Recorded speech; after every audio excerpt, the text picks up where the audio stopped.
الحمد لله نحمده ونستعينه ونستغفره ونعوذ بالله من شرور أنفسنا ومن سيئات أعمالنا. من يهده الله فلا مضل له ومن يضلله فلا هادي له. أشهد أن لا إله إلا الله وأشهد أن محمدا عبده ورسوله. قال رب اشرح لي صدري ويسر لي أمري واحلل عقدة من لساني يفقه قولي. ولا حول ولا قوة إلا بالله العلي العظيم. ولا حول ولا قوة إلا بالله العلي العظيم. ولا حول ولا قوة إلا بالله العلي العظيم. أحييكم بتحية الإسلام، لا تحية إلا بهذه التحية، لا سلاما إلا بهذا السلام، فهي السلام عليكم ورحمة الله وبركاته. Alhamdulillah, pertama-tama sekali rasa syukur kerana Allah Subhanahu wa taala. Sebagai bentuk penghormatan, kita mengatakan yang dimuliakan Tuan Imam, Tuan Bilal, ahli-ahli jawatan kuasa masjid, ustaz-ustazah, alim ulama, seterusnya yang besar tidak disebut gelar, yang kecil tidak disebut nama satu persatu. InsyaAllah kita semua dimuliakan oleh Allah Subhanahu wa ta'ala. Apa khabar semua? Alhamdulillah. Alhamdulillah, kita masih lagi diberi kesempatan, diberi kesihatan oleh Allah Subhanahu wa ta'ala. Dua perkara yang kita sering lupa, nikmat yang kita sering lupa, iaitu yang pertama adalah nikmat ketika kita sihat. Yang kedua, ketika kita masa lapang kita, ke mana kita gunakan masa lapang kita. Kita rajak saya kita, kita pergi salat berjemaah di masjid.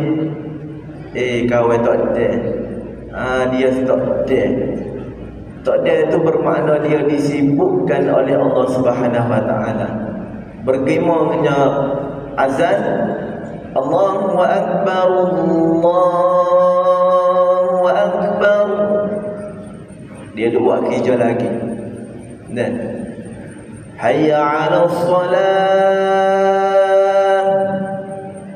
Marilah mendirikan salat. Barulah kita dapat yang kedua, hayya 'alal falah. Marilah menuju ke kejayaan. Adapun pengisian kita antara maghrib ke isyak pada malam ini merupakan kesinambungan daripada pengisian kita yang lepas, iaitu dalam hadis yang diriwayatkan daripada Abdullah bin Umar radhiyallahu anhuma. Qala sami'tu Rasulullah sallallahu alaihi wasallam bersabda,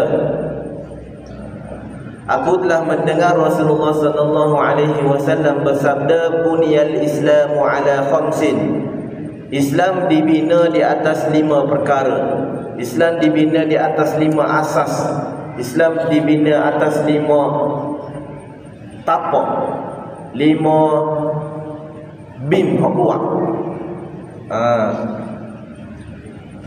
Syahadati an la ilaha illallah,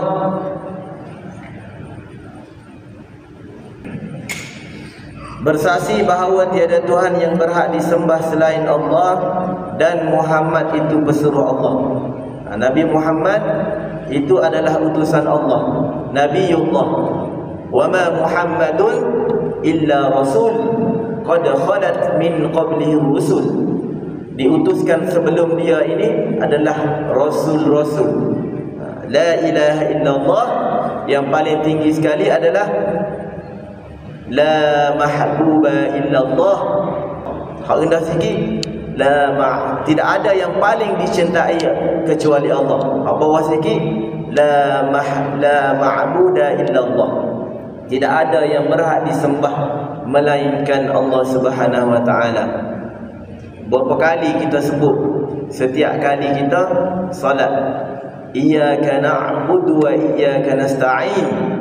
Engkaulah sahaja Tuhan yang kami sembah, dan kepada Engkau sahajalah tempat kami memohon pertolongan.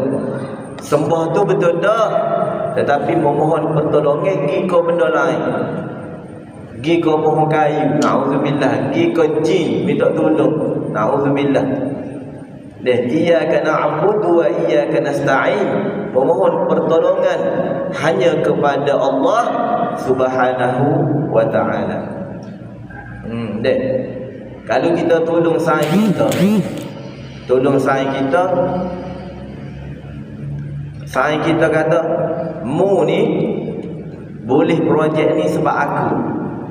Jangan ada diri dalam diri kita. Kalau bunyi sebab aku dah, tak boleh. Tak boleh. Jangan ada diri dalam diri. Kalau mu tu boleh setara ni sebab aku lah ni, tak boleh gitu. Kita kena kata lagu mana? Kita kata alhamdulillah aku tolong mu jadi hak berjaya ni, mu memberi kejayaan Allah Subhanahu wa taala. Kembali kepada Dia yang telah menolong kita. Na'budu wa iyyaka nasta'in, menolong kita. Ada la ilaha illallah Muhammadur Rasulullah. Muhammad itu Rasul, bukan Allah bersemaya di dalam diri dia, bukan dia bahagian daripada Allah. Tidak. Wa ma Muhammadun illa Rasul. Rasul, utusan Allah Subhanahu wa taala. Seterusnya wa iqamis solah, dan mendirikan solat. Solat tu, as-salatu imaduddin. Solat itu merupakan tiang agama. Sebab itulah apabila dasar dia kuat, syahadah kita mantap, la ilaha illallah tadi, Muhammadur Rasulullah, dia kena muallaf. Kalau orang nak muallaf, nak masuk Islam, dia kena mari selalu. Kalau dia kata syahadatu la ilaha illallah, tu imam sakit perut ni, panilah sambung, kita dah mari pula la Muhammadur Rasulullah. Tak boleh. Dia kena seiring, ada kesinambungan di antara la ilaha illallah Muhammadur Rasulullah. Tu adalah asas, tu adalah teras, tu adalah bim hak kita nak bina bangunan ni. Dia kata bunyal islamu ala khamsin. Ni tapak ni kena kuat. La ilaha illallah, tak ada Tuhan yang berhak disembah melainkan Allah, wa anna Muhammadar Rasulullah, dan Muhammad itu utusan Allah Subhanahu wa taala. Lalu kemudian tak berhenti situ, tak masuk lagi hak lima ni. Tu baru dia punya asas, dia punya teras, dia punya dasar dia dulu. Gapo hak nak naik dia ni? As-salatu imaduddin. Salat itu adalah tiang agama. Oleh sebab itu, kalau dasar dia ni kuat, mesti tiang ni kena kuat juga. Barulah hak atas ni boleh diri dengan molek. Atas ni ada kubah. Kalau lah tiang pak kanan, pak kiri, pak belakang ni tak kuat, kita tak berani nak solat di bawah ni. Kita tak berani pun nak duduk di bawah ni. Disebabkan tiang ni kuat lah, solat kita ni mantap lah, kita berani nak duduk di bawah bumbung hak comel. Sehebat mana pun bumbung, secantik mana pun bumbung, kalau tiang tu tidak mantap, kalau tiang tu tidak kuat, akan roboh, akan runtuh. Kenapa kubah yang besar yang ada atas kita ni dia kuat? Sebab tiang dia kuat. Besi yang memalu tiang ni, as-salah, tiang agama, tiang besi yang memalu tiang ni dia kuat. Lalu kemudian batu-batu yang diisi dalam dia punya apa? Kayu dia, masuk kayu dia kita isi seming batu dalam tu, dia kuat. Lalu kita ikat tunggu beberapa hari dulu baru kita buka. Sebab apa? Sebab kita nak suruh dia ni kuat. Dia ni nak suruh kuat. maka kita boleh bina benda yang ada di atas dia. Begitu juga dengan agama kita, Islam. Kena perkukuhkan, kena kuatkan solat kita ni, mantapkan kita punya solat. Kalau solat tu ambil gitu je kata orang kita, seolah-olah dia telah meruntuhkan dia punya agama dia. Kalau benda ni benda tak special, Nabi tidak ambil direct jumpa Allah Subhanahu Wa Taala. Nabi praktik terus kau di atas sana? Tidak. Setelah turun, malaikat Jibril mari mengajarkan tata cara bagaimana nak mendirikan solat. Alhamdulillah. Dan kita telah pun memperkukuhkan tiang. Dengan tiang itulah boleh berdirinya masjid yang gagah kita ni. Dengan tiang itulah juga boleh berdirinya rumah kita. Kalau tiang itu tidak kuat, kalau tiang rumah kita tidak kuat, dia akan runtuh lah. Ada atas domen dia runtuh juga, walaupun tiang itu tidak kuat. Lalu siapa yang solat isyak secara berjemaah, man solat isyak fi jama'atin fa ka'annama solat nisfal lail. Siapa yang solat isyak secara berjemaah, seolah-olah dia telah solat separuh malam. Tak mampu kita, tapi dengan solat isyak berjemaah kita telah solat separuh malam. Bagaimana pula dengan solat subuh? Man solat subha fi jama'atin, barang siapa yang solat subuh secara berjemaah, faka'annama solat nisfal faka'annama solat laila kullah. Seumpama dia telah solat sepanjang malam.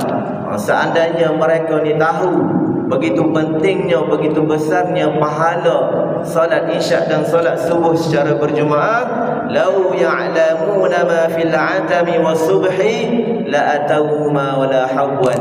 Nescaya mereka ni, pokok dia ni, pokok kita ni akan mari secara merangkak. Nak mari ngangkuk letih weh, nak start mutu pun letih dah. Begitulah besarnya kita punya solat yang Nabi sallallahu alaihi wasallam ajarkan kepada kita. Banyak permasalahan dalam hidup kita, betul ustaz. Nak ajak anak pergi semaya mudah, nak ajak tok lelaki payah. Biasa mak-mak ni dia semaya, pok tu biasa licah sikit. Tapi nak ajak anak mudah je, awal semaya. Ramai isteri mengeluh. Isteri mengeluh kepada dia, suami dia tak solat. Anak mengeluh, ustaz, ayah tak solat. Kenapa dia tidak solat? Sekira dia punya dalil ayat itu diturunkan kepada dia. Apa dia tak solat? Bagaimana dia boleh tidak solat padahal ayat yang diturunkan oleh Allah Subhanahu Wa Taala itu kepada dia, ya ayyuhalladzina amanu qu anfusakum wa ahlikum nar. Wahai orang-orang yang beriman, wahai laki-laki, jagalah dirimu, qu anfusakum, jagalah diri kamu, wa ahlikum, dan ahli-ahli keluarga kamu, nar, daripada api neraka. Lelaki-lelaki, sekiranya mari orang lelaki yang baik yang nak meminang anak kita, idza ja'akum man tardana dinah, sekiranya mari kepada kamu lelaki yang baik. Baik ke apa? Baik dari sudut agama dia, wa khuluquhu, dan akhlaknya. Kalau mari lelaki nak meminang anak kita, nak menikahi anak kita, baik dia punya akhlak dia, wa khuluquhu, dinahu wa khuluquhu, maka nikahkanlah dia. Sebab apa? Sebab agama dia kena mari dulu. Kalau mu pandang agama, insya-Allah terjaga akhlaknya, agama dia. Tapi ada juga orang ni dia solat tapi dia kecek kasar. Lepas tu ada juga dia solat tapi tindak tanduk dia ni tidak serupa dengan orang yang melaksanakan solat. Tindak tanduk dia ni tidak baik. Bererti dia punya solat tu tak berkesan kepada diri dia. Ada orang cakap dia ni sopan je, dia kecek beralu je, tapi tak solat. Hak mana hak bagus? Kedua-duanya tidak bagus. Hak paling parah sekali, dia tak solat, kecek pula kasar. Na'udzubillah. Man tardawna dinah, barang siapa yang mari kepada kamu untuk membina agama kamu, wa khuluquhu, dan akhlak dia baik, fazawwijuh, maka kahwinkanlah dia. Kalau dia susah tu biasa. Mula-mula kita dulu kahwin susah juga, tapi dikayakan oleh Allah Subhanahu Wa Taala. Berapa ramai di antara kita yang dulu masa mula-mula kahwin meminjam beras, tapi lah ni dah jadi tokai beras. Berapa banyak dulu dia susah melagak lah kalau kahwin lah. Tapi Allah buka pintu rezeki, Allah kayakan kita. Kerana Allah Subhanahu Wa Taala Ghani, Maha Kaya. Tapi ada sesuatu yang tidak kita boleh ubah. Kalau daripada kecil lagi dah kita tak didik dia ni solat, terbawa-bawa kepada bila dia dewasa. Na'udzubillah. Dia. Maka anak-anak muda ni, budak-budak ni kita kena latih daripada kecil lagi. Sab'atu yuzilluhumullah yauma la illa zilluh. 7 golongan yang dinaungkan oleh Allah Subhanahu Wa Taala, tidak ada naungan kecuali naungannya. Wasyabun nasha'a fi ibadatillah, anak muda yang hidup beribadah kepada Allah Subhanahu Wa Taala. Maka kita latih budak-budak ataupun anak-anak kita ni buat mari, bawa ke masjid. Tapi ada juga setengah dia tak berapa selesa, bukan semua tak berapa selesa bila ada budak-budak di sini. Pelik juga kita. Patutnya kita bersyukurlah, kita dengar tangisan di dalam masjid, kita dengar budak-budak yang berlari dalam masjid, sebab 20 tahun nanti mereka yang akan menggantikan kita. Kita ni tak lama dah, malaikat mari banyak kali dah duit tak. Tak sampai waktu lagi ni. Tapi budak-budak ada pernah terjadi tepi hamba sendiri. Ambak budak, na'udzubillah. Ambak budak. Kita tegur bagus, kita larang dia bagus, sebab dia memang perlu dilarang, perlu dinasihat, bagus.